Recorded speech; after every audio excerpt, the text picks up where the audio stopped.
दोस्तों, आज मेरे दिमाग में एक चीज़ आ रही थी रिलेटेड टू लाइक आजकल लोग बहुत कंप्लेन करते हैं अबाउट कि लोग मेरे जो खुद के दोस्त हैं, परिवार हैं, वो वीडियोस देख लेते हैं बट लाइक नहीं करते, कमेंट नहीं करते, फॉलो नहीं करते हैं, वो हमसे जलते हैं। सो गलती उनकी नहीं है।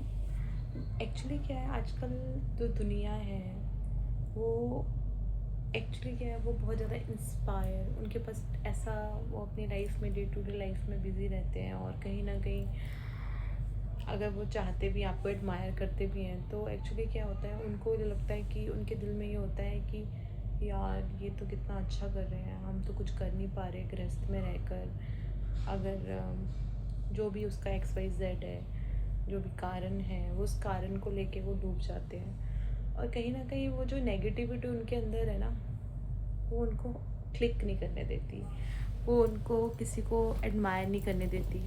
उनकी जो वो एनर्जी है, ब्लॉकेजेस है, वो अन्य वो उनको रोकती है दूसरों को खुश देखते हुए। उनको लाइक वो चाहते हैं कि मैं भी वही काम करूं, बट वो किसी कारणवश वो काम नहीं कर पाते हैं, तो इसलिए वो उनकी जो ब्लॉकेज है, उनकी नेगेटिविटी है, वो उनको दूसरों को एडमायर करने से रोकती है। सो जनरली क्या होता है, अगर ऐसी एनर्जी में हम बहुत लॉन्ग टर्म रहते हैं ना, तो हम एक डिप्रेशन में धीरे धीरे जाते रहते हैं। तो हमें क्या करना चाहिए कि हमें हमेशा अपना सेल्फ फिल्टर जो होता है ना, सेल्फ रियलाइजेशन करना चाहिए कि एक्चुअल में मैं कहाँ स्टैंड करती हूँ या करता हूँ, मेरे अंदर क्या चलता है। जब मैं कुछ अच्छा देखता हूँ, किसी को तरक्की करते हुए देखता हूँ या देखती हूँ लाइफ में,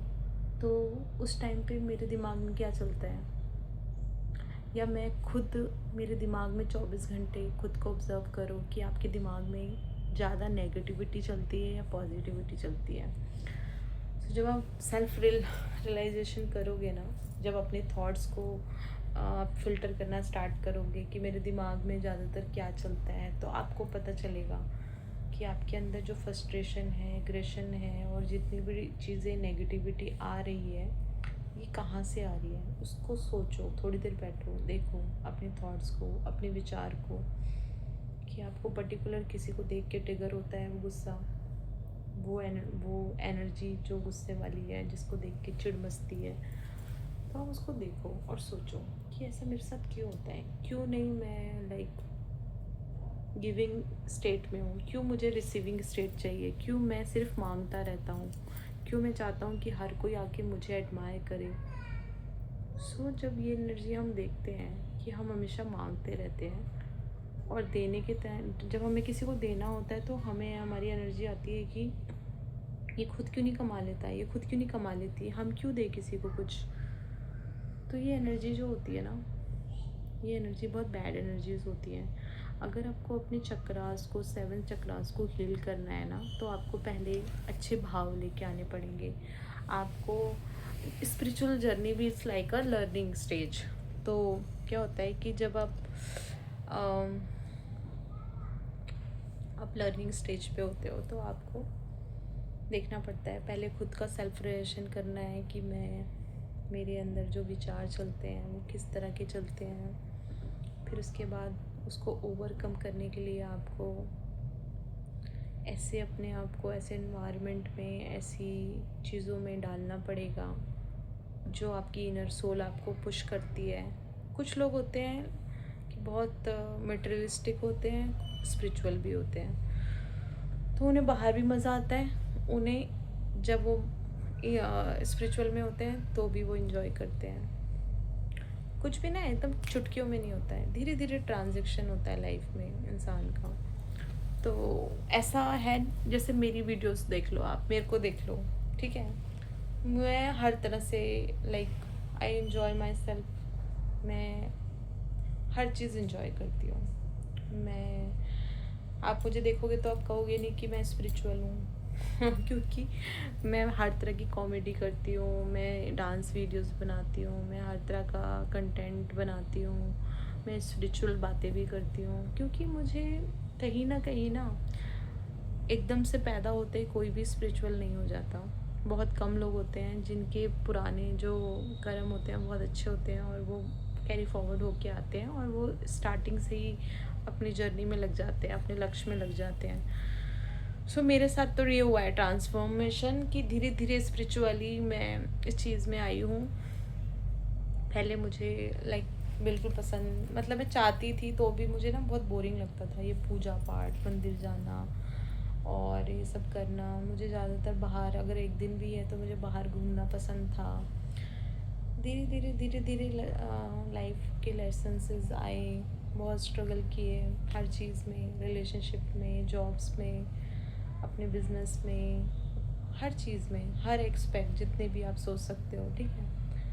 धीरे धीरे रियलाइज़ हुआ कि यार हर चीज़ तो छूटती जा रही है, उसको भी हम पकड़ने की कोशिश कर रहे हैं। सो क्या ऐसा किया जाए जो चीज़ स्टेबल रहे, लॉन्ग टर्म रहे हमारे साथ। धीरे धीरे रियलाइज़ हुआ जब भी हम किसी चीज़ से अटैच हो जाते हैं, पकड़ लेते हैं, हमें बहुत दुख होता है, हम बहुत ज़्यादा डिप्रेशन और बहुत ज़्यादा सैड एनर्जीज़ में चले जाते हैं। तो धीरे धीरे रियलाइज़ हुआ, फिर मुझे लगा कि यार किसी को पकड़ना नहीं है, किसी चीज़ को, किसी इंसान को, किसी स्थान को, हर चीज़ छूट जाएगी क्योंकि इन द एंड हमें भी तो जाना ही है ना। तो जब आपको ये रियलाइजेशन हो जाता है कि भाई हम लोगों को एक दिन मर जाना है, कुछ साथ नहीं जाना है, हाय तौबा ज़्यादा नहीं मचानी है, और अगर आप भगवान से कुछ भी छोटी से छोटी चीज़ें भी कन्वे करते हो, भगवान के पास जाते हो सच्चे दिल से, उनसे कुछ मांगते हो तो मिलता है।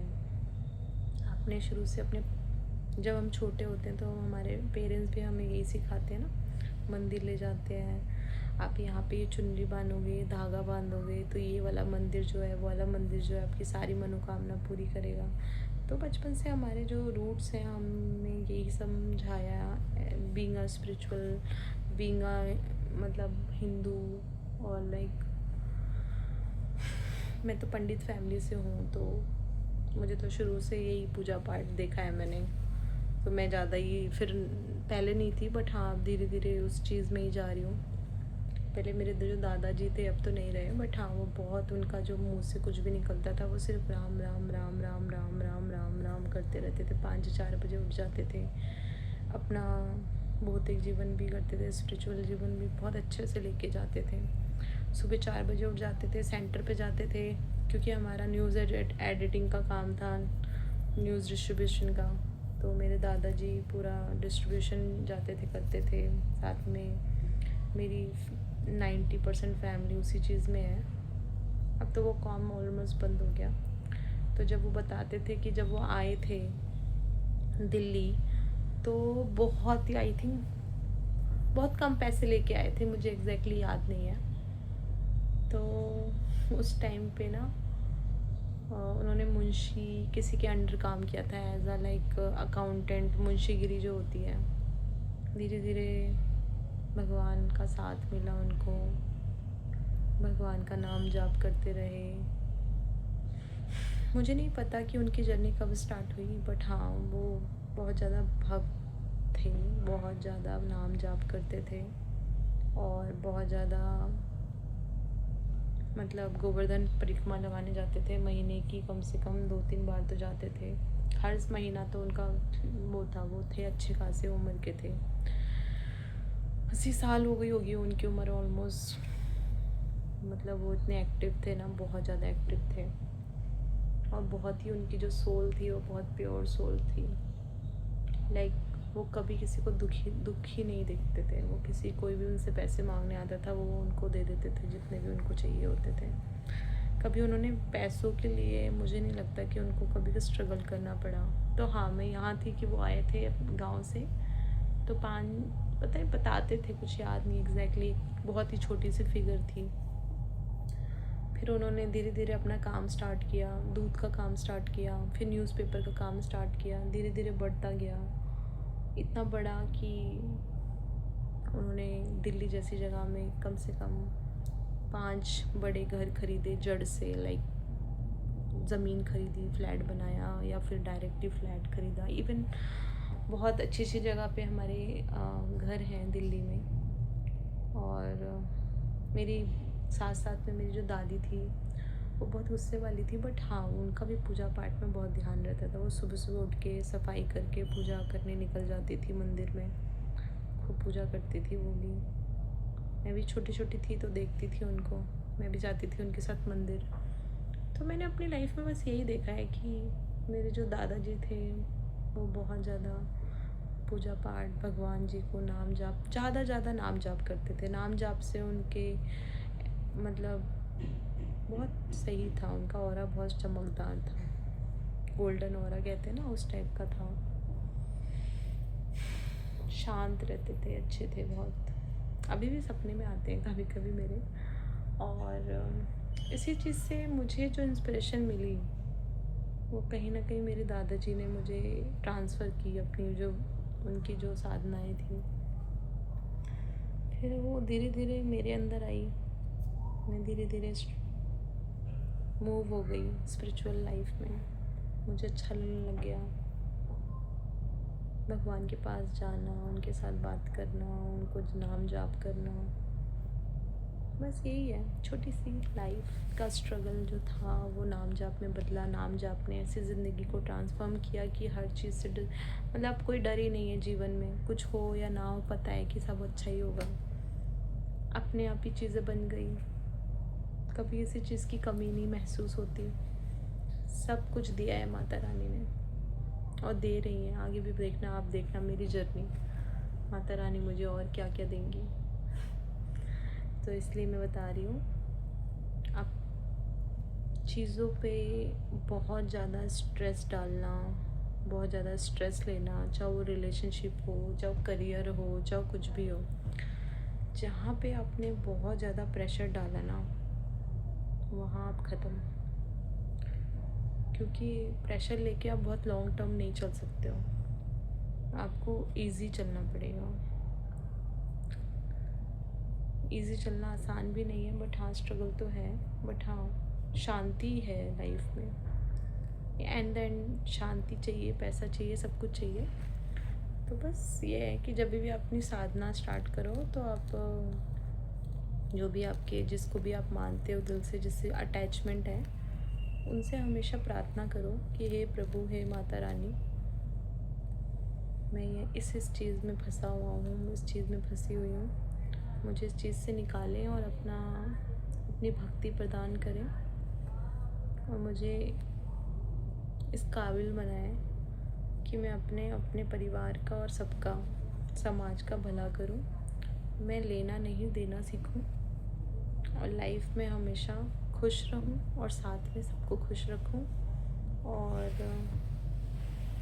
मेरे भाग्य को बढ़ाओ, मुझे एक अच्छा हुनर दो, मुझे एक क्लैरिटी दो जीवन को जीने की, जिससे कि मैं अपना जीवन को अच्छे से जीऊँ और अपनी साधना को आगे बढ़ाऊँ और खुश रहूँ। और क्या चाहिए? जो भी आपकी विशेज़ होंगी वो ज़रूर पूरी होंगी। So try.